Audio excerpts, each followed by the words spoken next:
This is the start of T's involvement with you guys. It sets the stage for him being in the crowd for the War to Settle the Score when you guys do that. Do you know how T gets involved? Of course, he's on the A-Team, popular show at the time. I don't know who got in touch with who to... What was your reaction? Were you okay with... Oh, sure. Yeah. Sure, just something else. And he was a pretty good fellow. Yeah. I know Piper wasn't as fond of him as you are, I guess. Suffice it to say. I just didn't mind, you know. It was fine with me. But, well, you know, them egos. I was going to say, you got two big personalities there. Yeah. I remember when we did something, we was in New York, and we did something, we was on a stage.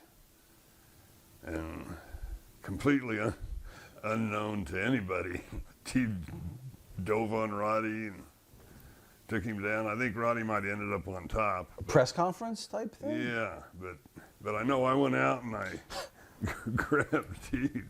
I just had him in one arm. I'm looking at Roddy. What do I want to do now?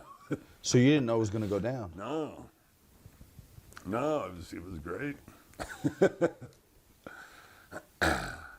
Orndorff's another guy who's made it clear that he wasn't fond of Mr. T. Again, just two big personalities, maybe?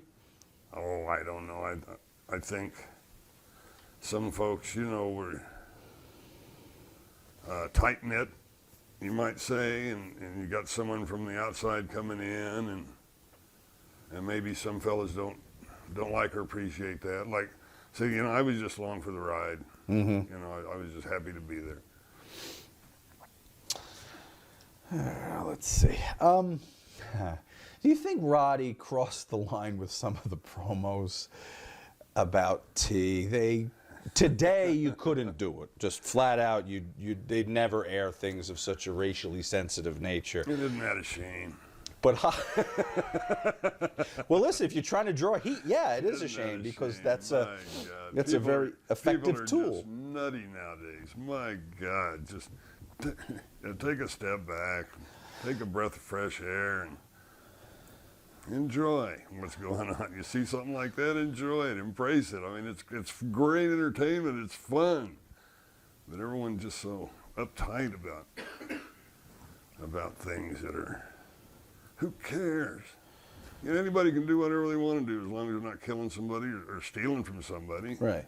Let them go if they're not hurting anybody. What the hell? But was there any fear on Roddy's part to go there with the heat, and certainly not Vince? He probably loved it. Oh yeah, Roddy. Yeah, I'm sure Roddy just had the time of his life doing that stuff. Would you have to run that by the other dude first? Like, would he have to say to T? No. You know what you signed up for. Mm-hmm. If you're going to be in an angle with Roddy. Yeah, sure. Do you know how much training T had to do for the event to be ring ready? I know him and Hogan got together some, and I'm sure that T, I think, was a little bit of an athlete. Yeah. You know, so if you stay basic and it's complicated, you know, you take the complicated things out of stuff and just stay basic. Show them how to take a bump. I think a good athlete can, you know, pick up stuff like that. And then, you know, if you're not doing a whole lot. There are stories about Mr. T racking up $22,000 in expenses, Mr. T, for during the 1 week prior to the event. Limousines, dressing rooms, an excessively large entourage. Right. Did you see the excesses of Mr. T's lifestyle at all? Again, I just, nah. No? I remember he had a lot of people with him. I do remember that. But I never thought that he wasn't the one paying for it. Right. I just figured, you just assumed that he was paying, right. Right. Hollywood star, so yeah. apparently, if this is true, Mr. T even fired a WWF employee at one point. The company didn't let the guy go, but he just kept him away from Mr. T so that he would have the illusion that he... I guess they were trying to keep him happy. That I don't... Okay. I don't know anything about. All right. I remember about T, the funniest thing, I used to smoke, which, you know, I shouldn't have. Cigarettes. Yeah, and I quit a long time ago. Good. But I boxed Mr. T in Phoenix, Arizona.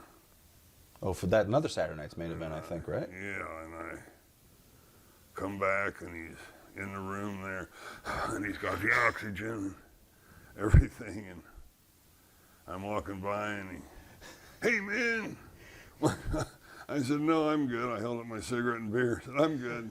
Who just told us that? Jim Duggan. Hacksaw Duggan?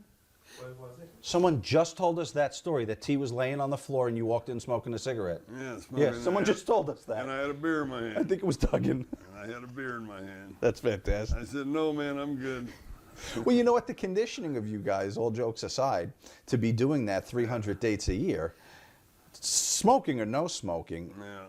to be able to be out there and do that, tremendous endurance. Yeah, I just, you know, used to go a lot of hours. Sometimes we'd go hours. There was a time in Florida where, when I was Florida champion down there, I doubt if I went less than a half an hour a night. You know, that would have been a short match. Right. 30 minutes, yeah. As a smoker. As a smoker. So you guys are pussies. All this banned smoking from the restaurants and secondhand smoke, and guys smoking 11 packs a day, one a half an hour wahoo every night. Now I can't even go in a place where they smoke. You can't find it. Well, no, I can't go in one. Oh, because it bothers you. You mean. It just, yeah, I think, how in the hell did I smoke Right. them things?